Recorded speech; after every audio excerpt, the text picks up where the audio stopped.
لو عايزة غدا سريع ومنجز وفي نفس الوقت طعمه حلو، عليكي بقى وعلى صينية الفراخ في الفرن دي بتتبيلة حلوة جدا طعمها تحفة، وكمان بتتعمل بسهولة في دقايق هتكوني مخلصة الغدا ومش هتحتاجي وقت كتير في المطبخ. بس قبل ما نبدأ مع بعض الفيديو ما تنسوش تدعموني بلايك وكومنت حلو، ويلا بينا نصلي على الرسول ونبدأ مع بعض الفيديو. هجيب كيلو من صدور الفراخ وهنشفها من أي سوائل، وهبدأ إن أنا أعملها فتحات بالسكينة بالشكل ده عشان التتبيلة تدخل جوه كده صدر الفرخة وتشرب طعم التتبيلة كويس. نيجي بقى للتتبيلة بتاعة الفراخ. هنزل بربع كوباية من زيت الزيتون، ربع كوباية من الصويا صوص، هنزل كمان بمعلقة صغيرة من الملح ومعلقة صغيرة من الفلفل الأسود، هنزل كمان بمعلقة صغيرة من الزعتر ومعلقة صغيرة من الروزماري المجفف، هنزل كمان بمعلقتين كبار من السكر البني، لو ما عندكيش سكر بني استبدليه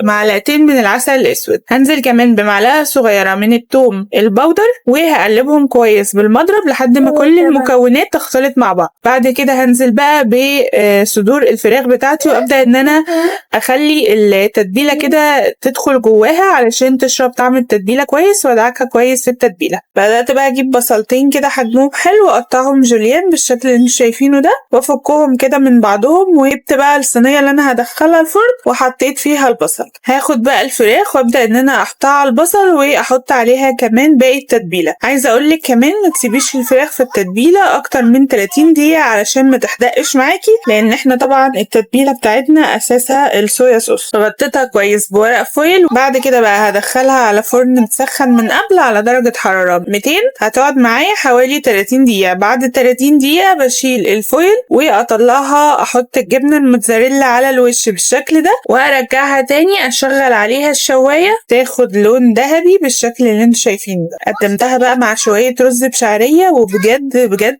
الفراخ دي لو عملتيها مرة مش هتبطلي تعمليها من سهولتها وطعمها الجميل، وكمان الصوص بتاعها كده مع الرز مش محتاجة اي حاجة جنبها. ما تنسيش بقى تحفظي الفيديو ده علشان هتحتاجي الوصفة دي في الايام اللي انتي مش قادرة تعملي فيها غدا. واتمنى يكون فيديو النهاردة عجبكم، ما تنسوش اللايك والشير. كان معاكم إسراء، سلام.